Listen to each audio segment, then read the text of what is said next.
Welcome to Cherry Blossom Yoga. I'm Robin Dinderman. This is a half-hour Hatha Yoga class for beginning and continuing students. If you'd like to join us, make sure that you're not wearing anything tight around your waist. You feel comfortable and you've not eaten a very large meal, because we start bending over and that could not end well. So we usually work on a yoga mat, but you can work on an exercise mat or on your carpet or on a towel on the floor, whatever seems to work for you.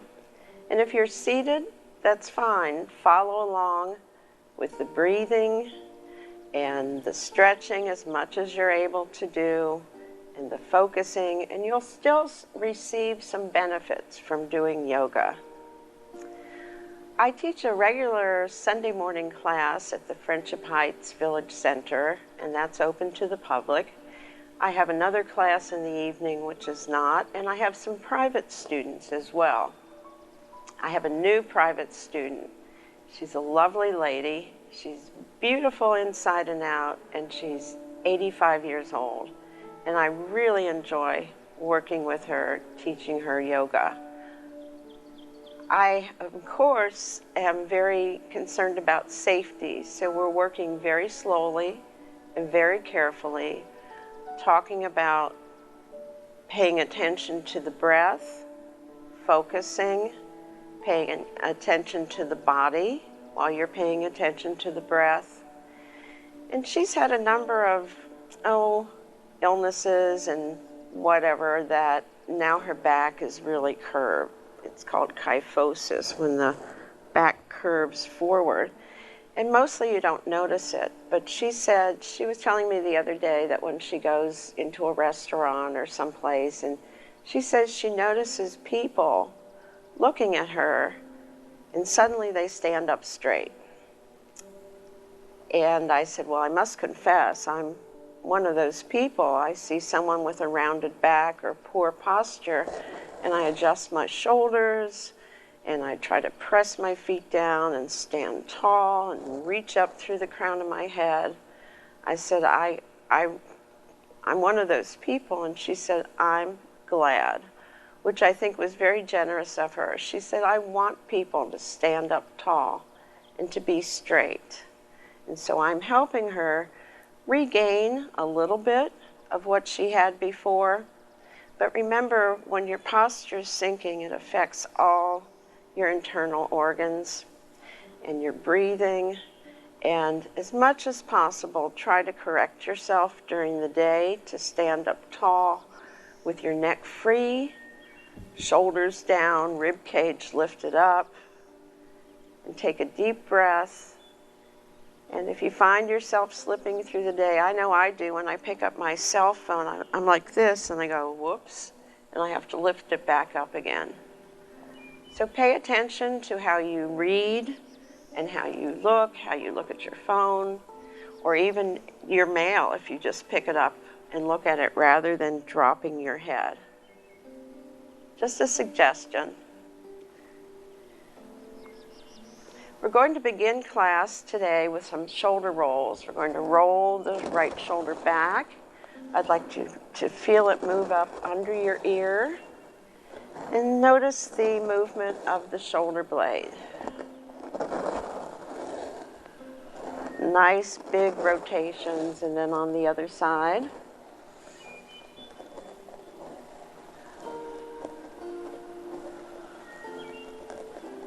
And then alternate shoulders coming forward.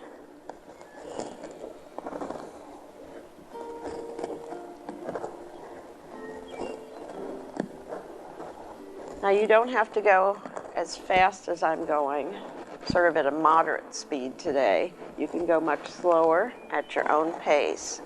And then straighten your arms, and you're reaching back as much as you're reaching forward. So don't fold forward as if you're swimming the crawl. You're standing straight. It's more like airplane propellers. And then lower the hands, shake them out a little. Let's shift the weight onto one foot, shake the other foot, and again. Get the circulation going. And then bring your fingertips to your shoulders, raise the elbows up, and as best as you can, bring the elbows together. Inhale, bring the elbows back, and exhale, bring the elbows together. So we're going to start with just a basic movement because we're warming up the muscles, stretching the muscles between the shoulder blades. And now that you've done this a few times, see if you can bring the elbows back a little bit more, as if you could bring the elbows together behind you, which I hope you cannot do, but bring the elbows back. Now, check your lower back. At this point, your back will start arching, so you want to tighten the buttock muscles and keep the pelvis tucked under. Inhaling and exhaling. Inhaling and exhaling. Now, as best as you're able, keep the elbows together. Bring the palms together directly over the elbows and reach up and inhale and lower and exhale. And inhale and exhale.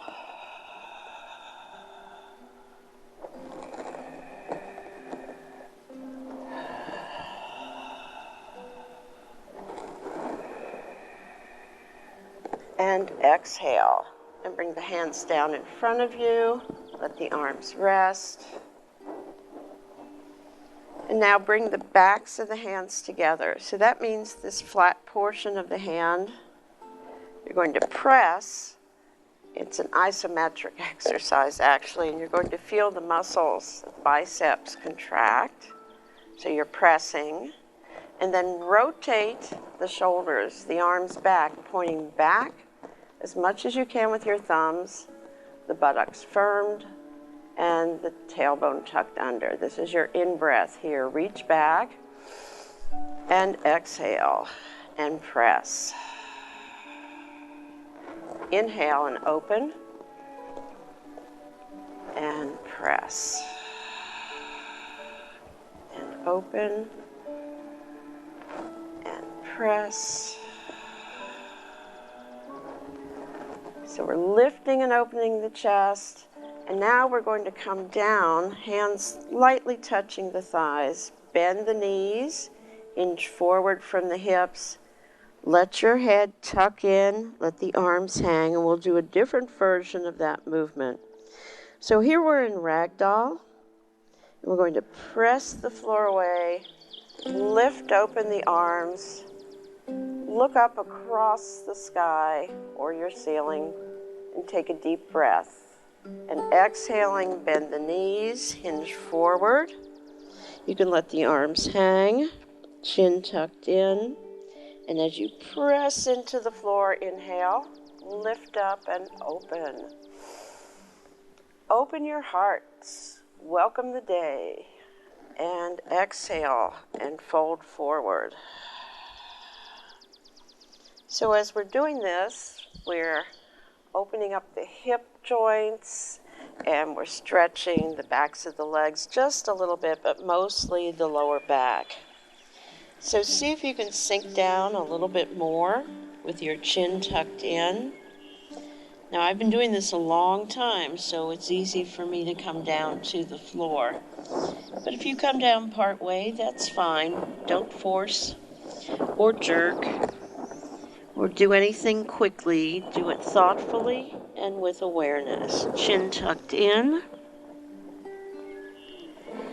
And now we're going to press the feet into the floor. Let the upper body hang. Begin to tighten the buttocks. Tilt the pelvis underneath. Uncurl the spine. Roll the shoulders back into place. And bring the arms up again. Shoulders down and relax. And your arms don't need to be perfectly straight, but at about a 45-degree angle. And we'll do some movements to help strengthen the trapezius muscles in your upper back. So you're going to swing back 4 to 6 times, whatever you like. this stretches the deltoid muscle and helps open, other arm now, helps open and massage the lymph glands.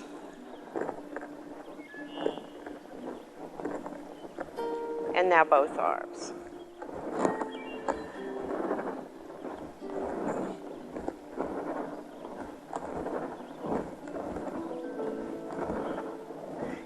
And then relax the hands and let gravity pull your arms down. And slowly, with your tailbone tucked under, palms alongside of your thighs, lower your chin to your chest. Let the shoulder blades sink some more. And enjoy the stretch in the back of your neck.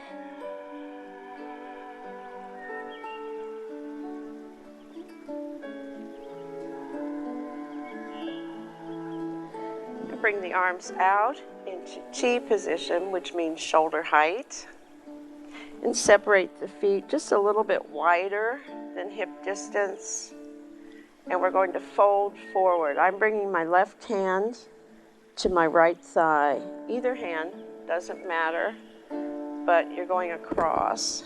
And the only thing to watch out for is that you don't want to swing your hips to one side. Coming up and inhaling, folding over and exhaling.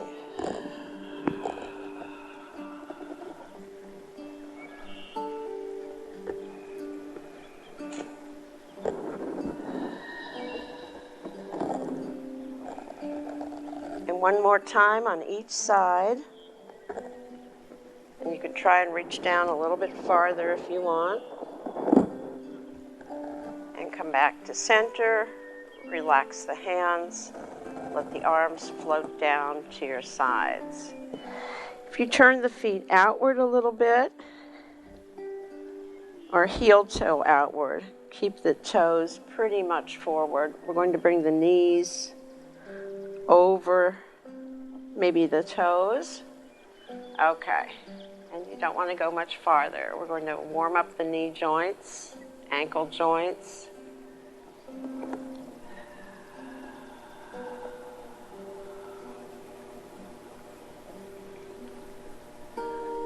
And then we're going to hinge forward from the hips and let the arms hang straight down from the shoulders.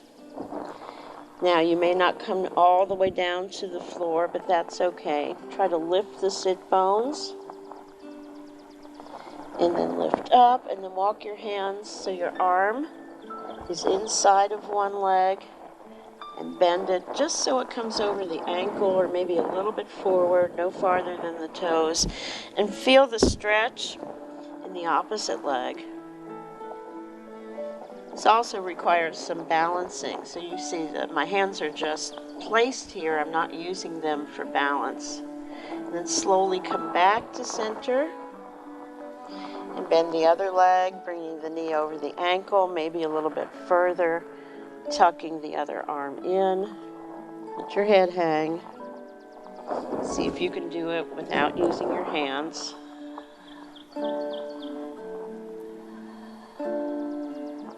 And come back to center. Heel toe outward a little bit more. So this is a little bit more advanced. If you want to just watch, that's okay. We're coming over to the first leg, folding over.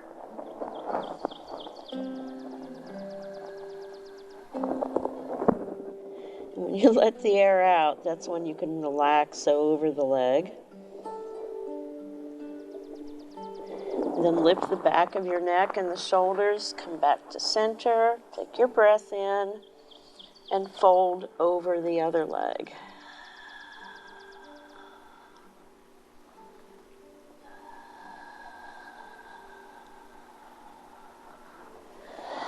And you can bring, this is my right leg with the right hand or wrist underneath the shoulder. You could reach up like so, twisting at the waist. And here I am using the hands somewhat for balance, but I don't quite need it. So I'm lifting the upper shoulder, looking up at the back of the hand, Take a breath in and exhale. As I've said many times before, I'm not so concerned about straight legs. I prefer to have the knees slightly bent. So again, I'm placing the wrist underneath the shoulder, reaching up, pulling the upper shoulder back, looking up at the back of the hand, reaching for the ceiling.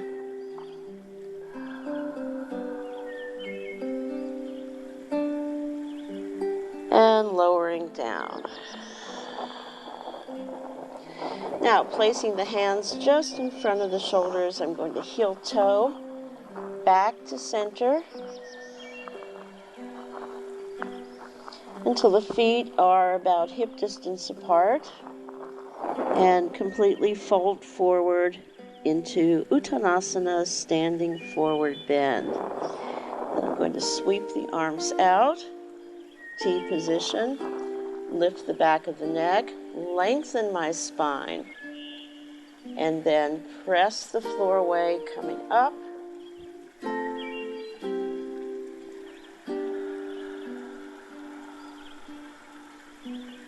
Turn the left hand over and fold to the right, keeping the left arm or right arm, either way if you're mirroring me. Arm over the cheek, inhale back to center, and exhale. And again on each side.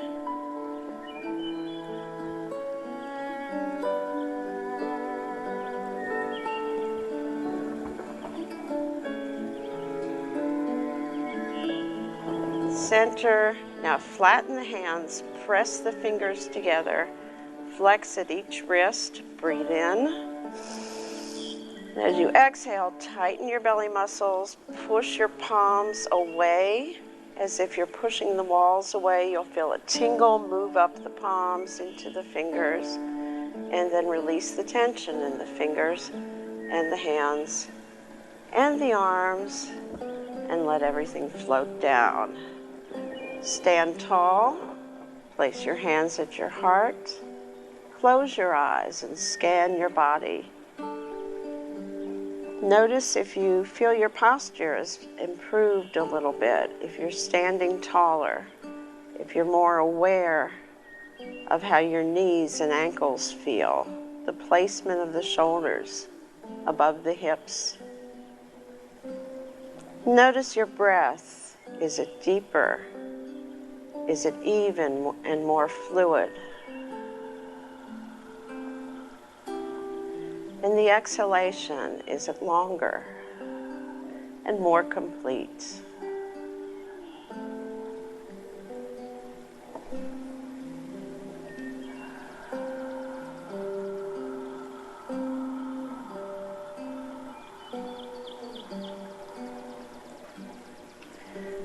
We're going to pause for a moment and return to Cherry Blossom Yoga. We'll be on the floor. If you care to join me, please do. You can use a towel or a blanket as an extra support or cushion if you like. And we'll be back to Cherry Blossom Yoga in just a moment. We just finished dinner and it was time for homework. He hates homework. I know he's bright. Why is it so hard for me? He's I'm just trying gotta as try a hard little as harder. I can. 1 in 5 children struggle with learning and attention issues. Go from misunderstanding to understood.org. Welcome back to Cherry Blossom Yoga. Please join me on the floor. And if you are remaining seated, join in with the breathing and the focusing. Visualize yourself in the posture. I think that's so important, whether you're doing the posture physically or learning about it from a book or following it on the show. So we're going to come into table Majariyasana, and knees hip distance apart, hands slightly in front of the shoulders, inner elbows turned toward each other. And if you can, turn the ankles so the heels are out and the big toes are facing each other. Rather than having the head hanging, you want to lift the back of the head, not up, not your chin, just the back of the neck, and then lengthen. Here's where you breathe in. And picture your belly like a balloon, and you're filling it with air.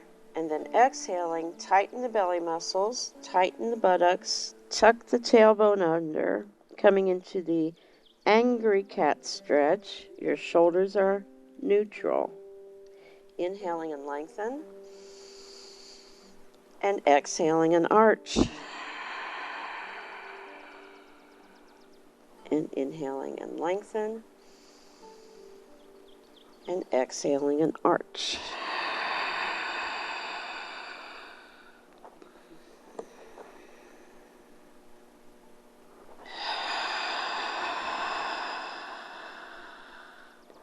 Arching the back and lengthening the back, breathing in fresh oxygen, expelling the old stale oxygen. And just this movement, the flexion of the back is so good for keeping mobility of the spine.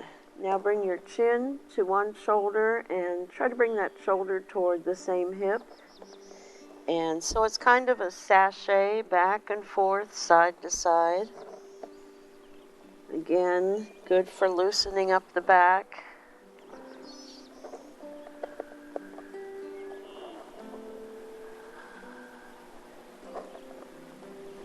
Back to center. Remember, when the head drops, slowly lift the neck and then come back into extended child. Now pressing your finger pads into the mat. Stretch one arm and then the other.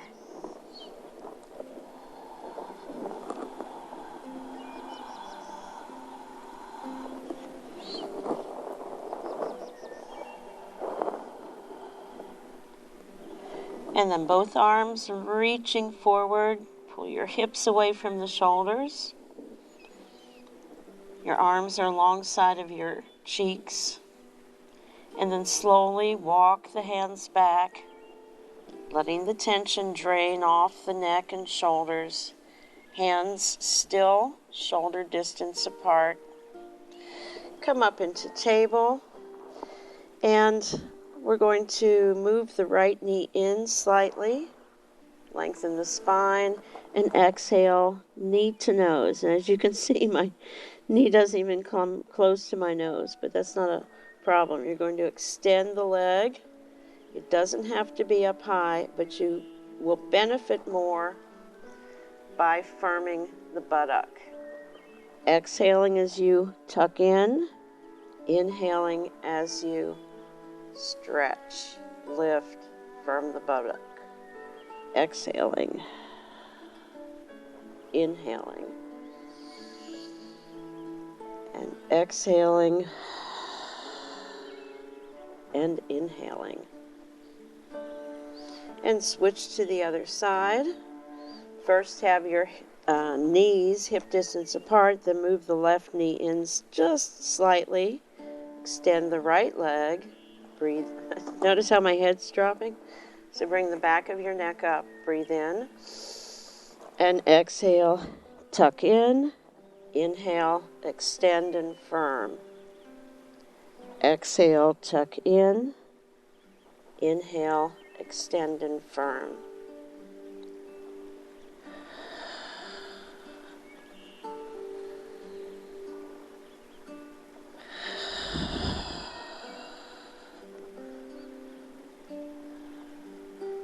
And one more time.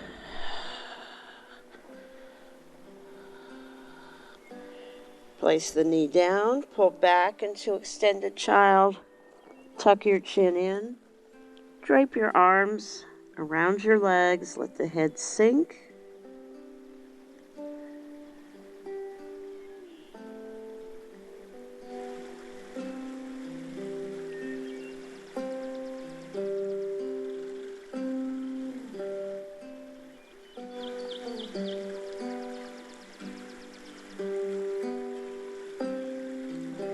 Feel the stretch of the muscles between the shoulder blades. Your arms are completely limp alongside of your legs. And lift the back of the neck. Bring the arms forward again, lift up into table. And if you like something a little bit more vigorous, we're going to go into downward dog. So press the toes, or tuck the toes underneath. Press the balls of the feet into the floor. Come up into downward dog. So your back is as straight as possible, heels slightly off the floor. You're pressing down through the heels, stretching out the backs of the legs and the lower back as you raise your hip bones up. I like to come out of this by going into plank, lowering the knees, releasing, and coming back into extended child.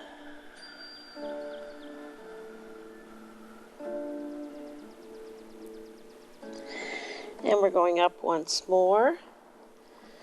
Toes tucked under, balls of the feet pressing down, heels slightly elevated, lengthening your spine, lifting the sit bones, looking back at the space between the toes. And again, coming forward, shoulders above the ankles, lower the seat, lower the knees, release the feet, extend, and walk your hands back. Come into a comfortable seated position.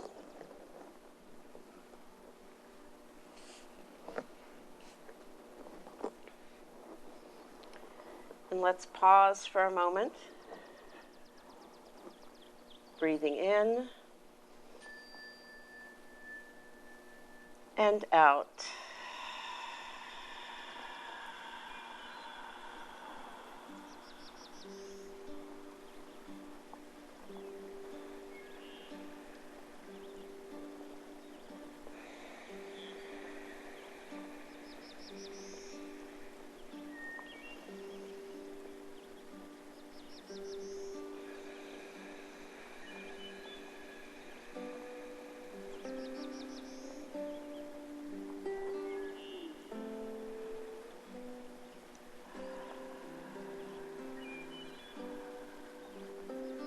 Try to do a little bit of yoga every day, simply by stopping, making your surroundings quiet, no TV, no phones, no radio, and just for a couple minutes, breathe quietly, listening to the sound of your breath,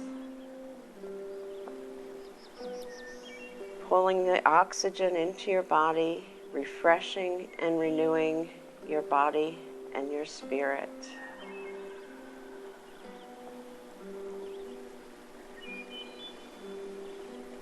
The effects of yoga are cumulative. Doing just a little bit of yoga every day will improve your posture, your sense of well-being, the functioning of your organs.